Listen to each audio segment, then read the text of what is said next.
ದತ್ತಾತ್ರೇಯಾಯ ನಮಃ. ಓಂ ಐಂ ಹ್ರೀಂ ಶ್ರೀಂ ಲಲಿತಾಂಬಿಕಾಯೈ ನಮಃ. ಎಲ್ಲ ಧರ್ಮಬಂಧುಗಳಿಗೂ ಕೂಡ ಸದ್ಗುರು ದತ್ತಾತ್ರೇಯರ ವನದುರ್ಗಾ ಮಾತೆಯ ದಿವ್ಯ ಕೃಪಾಶೀರ್ವಾದವನ್ನು ಪ್ರಾರ್ಥನೆ ಮಾಡ್ತಾ ಈ ದಿನದ ದತ್ತಧಾರೆ ಕಾರ್ಯಕ್ರಮಕ್ಕೆ ಸ್ವಾಗತ ಮಾಡ್ತಾ ಇದ್ದೀನಿ. ಇವತ್ತು ಬಹಳ ಒಳ್ಳೆಯ ವಿಚಾರವನ್ನು ನಿಮಗೆ ತಿಳಿಸ್ತೀನಿ.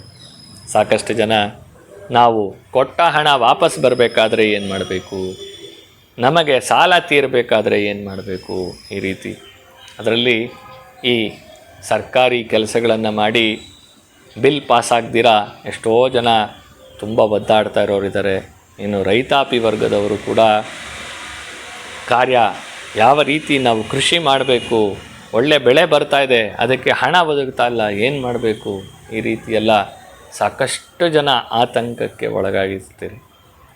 ಕೊಟ್ಟಿರೋ ಹಣ ವಾಪಸ್ ಬರೋದಕ್ಕೆ ಏನು ಮಾಡಬೇಕು, ನಮ್ಮ ಸಾಲ ತೀರೋದಕ್ಕೆ ಏನು ಮಾಡಬೇಕು, ನಮಗೆ ಹಣದ ಕೊರತೆ ಉಂಟಾದಾಗ ಹಣ ಬರೋದಕ್ಕೆ ಏನು ಮಾಡಬೇಕು ಅನ್ನೋ ಒಂದು ಸಣ್ಣ ಪರಿಹಾರವನ್ನು ಸೂಚಿಸ್ತೀನಿ. ಯಾರಿಗೋ ಒಬ್ಬರಿಗೆ ಹೀಗೆ ಹೇಳಿದ್ದೆ, ಸುಮಾರು ಕೋಟಿಗಳು ಅವರಿಗೆ ಬರಬೇಕಾಗಿದ್ದು, ದಿನಾಗಲೂ ಫೋನ್ ಮಾಡಿ ಏನೂ ಬರಲಿಲ್ಲ, ನನ್ನ ಒಡವೆ ಎಲ್ಲ ಹರಾಜಾಗೋಗುತ್ತೆ, ನನಗೆ ಮನೆಯಲ್ಲಿ ಏನು ಮಾಡಬೇಕು ಗೊತ್ತಾಗ್ತಾ ಇಲ್ಲ, ಇರೋಕ್ಕಾಗ್ತಾ ಇಲ್ಲ, ಹೋಗೋಕ್ಕಾಗ್ತಾ ಇಲ್ಲ, ಯಾವುದೇ ಕಾರ್ಯಕ್ರಮಕ್ಕೆ ಕರೆದ್ರೂ ನಮಗೆ ಹೋಗೋಕ್ಕೆ ಮುಖ ಇಲ್ಲ, ಒಡವೆ ಎಲ್ಲ ಅಡ ಇಟ್ಬಿಟ್ಟಿದ್ದೀವಿ, ಜಮೀನಿನ ಮೇಲೆಲ್ಲ ಸಾಲ ತೆಗೆದುಬಿಡ್ತೀವಿ, ಬ್ಯಾಂಕಿಂದ ಪ್ರೆಷರು, ಮಗದೊಂದು ಎಲ್ಲ ಹೇಳ್ತಾಯಿದ್ರು.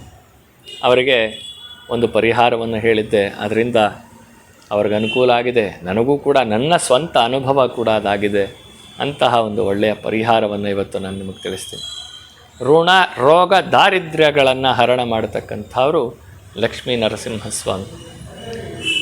ಸಾಕಷ್ಟು ಜನ ಹೇಳ್ತಾರೆ, ಕುಜ ಸಂಬಂಧವಾದ ದೋಷಗಳಿದ್ದರೆ ಲಕ್ಷ್ಮೀ ನರಸಿಂಹಸ್ವಾಮಿಯನ್ನು ಪ್ರಾರ್ಥನೆ ಮಾಡಿಕೊಡಿ ಅಂತ ಹೇಳ್ತಾರೆ.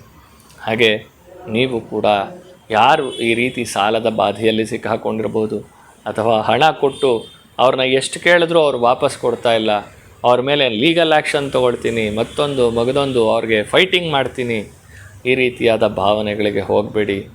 ಲೀಗಲ್ ಆ್ಯಕ್ಷನ್ ತೊಗೊಂಡು ಅಲ್ಲಿ ಸತಾವಣೆ ಮಾಡಿಕೊಂಡು ಅಲ್ಲಿ ಫೀಸುಗಳು ಕಟ್ಕೊಂಡು ಒದ್ದಾಡೋ ಬದಲು ಮನೆಯಲ್ಲಿ ಪರಿಹಾರವನ್ನು ಮಾಡಿಕೊಳ್ಳಿ.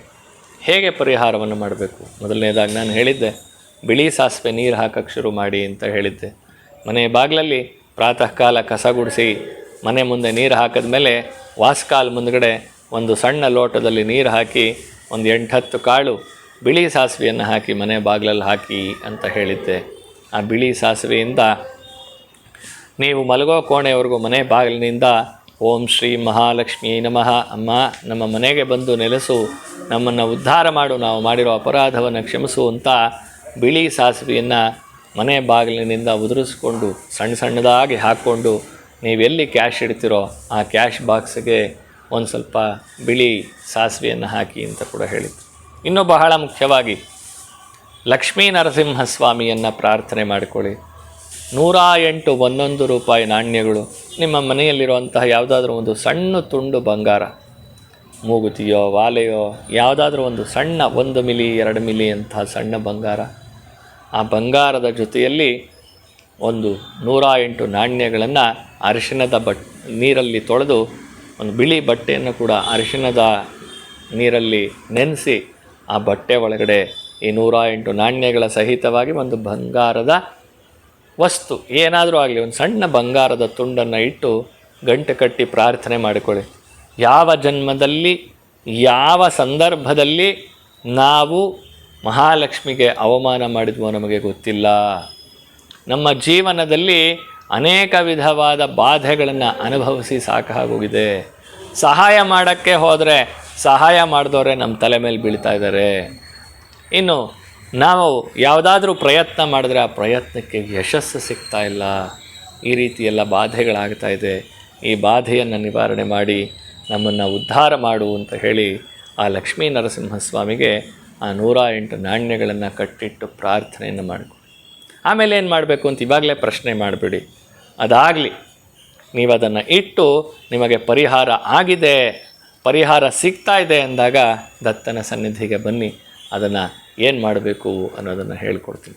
ಯಾಕೆ ನರಸಿಂಹದೇವರಿಗೆ ಕಟ್ಟಿಡಬೇಕು ಅಂತಂದರೆ, ನಿಮಗೆಲ್ಲ ಗೊತ್ತಿದೆ ಪ್ರಹ್ಲಾದನ ಕತೆ.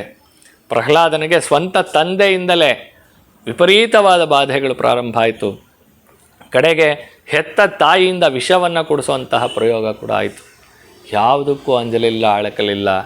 ಒಂದೇ ಮಾತು, ಒಂದು ನಾರಾಯಣ ನಾರಾಯಣ ಹರಿ ಹರಿ ಹರಿ ಅಂತ ಹೇಳ್ತಾ ಬಂದ.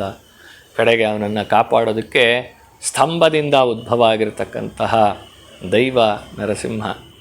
ಆ ನರಸಿಂಹದೇವರನ್ನು ಪ್ರಾರ್ಥನೆ ಮಾಡಿದ್ರೆ ಭಕ್ತ ಪರಾಧೀನನಾಗಿರತಕ್ಕಂಥವನು. ಆ ಭಕ್ತ ಪರಾಧೀನನಾಗಿರತಕ್ಕಂತಹ ನರಸಿಂಹದೇವರನ್ನು ಪ್ರಾರ್ಥನೆಯನ್ನು ಮಾಡ್ತಾ ಹೋಗ್ತಾ ಇದ್ದರೆ ಹಿಂದೆ ಅನೇಕ ರಾಜ ಮಹಾರಾಜರುಗಳೆಲ್ಲ ಕಂಡುಕೊಂಡಿರ್ತಕ್ಕಂತಹ ಪರಿಹಾರ ಇದು. ಆ ನರಸಿಂಹದೇವರಿಗೆ ನಮ್ಮ ಕೈಲಿ ಬೇರೆ ಏನು ಮಾಡೋಕ್ಕಾಗಲ್ಲ. 108 ರೂಪಾಯಿಗಳನ್ನು ಮನೆಯಲ್ಲಿಟ್ಟು ದಿನಾ ದೀಪ ಹಚ್ಚಿ ಪ್ರಾರ್ಥನೆ ಮಾಡ್ಕೊಳ್ತಾ ಬನ್ನಿ. ಬಿಳಿ ಸಾಸಿವೆ ಸುದರ್ಶನ ಮಹಾವಿಷ್ಣುವಿಗೆ ಬಹಳ ಪ್ರೀತವಾಗಿರತಕ್ಕಂತಹ ವಸ್ತು. ಸುದರ್ಶನ ಮಹಾವಿಷ್ಣು ಹೋಮದಲ್ಲಿ ಉಪಯೋಗಿಸುವಂತಹ ವಸ್ತು. ಈ ಎರಡರ ಪ್ರಯೋಗದಿಂದ ನಮಗೆ ಬರಬೇಕಾಗಿರೋ ಹಣ ಬರೋಕ್ಕೆ ಶುರುವಾಗುತ್ತೆ. ನಾವು ಯಾರಿಗೆ ಸಾಲ ತೀರಿಸಬೇಕಾಗಿದೆಯೋ ಆ ಸಾಲ ತೀರಿಸೋದಕ್ಕೆ ಕೂಡ ನಮಗೆ ವ್ಯವಸ್ಥೆ ಆಗ್ತಾ ಹೋಗುತ್ತೆ.